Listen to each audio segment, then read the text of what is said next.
1. Immediately, Mechanical Thunder is picking up some cubes. So is Shark Week.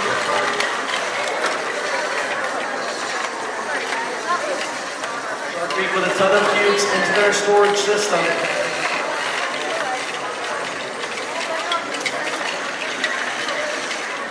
And it looks like Mechanical Thunder is getting ready to line up. 25 seconds left, and they now switch drivers. Shark Week lifting up. Scoring a ton of green. Mechanical Thunder looking to line up and score these purple cubes. They get them in. The Mechanical Thunder going up to this other goal and scoring tons of green cubes.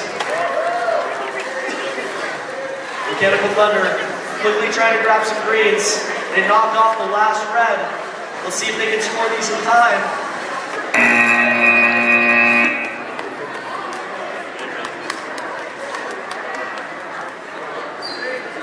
All right, moving to qualification match 52. We have 8502A Hotbot.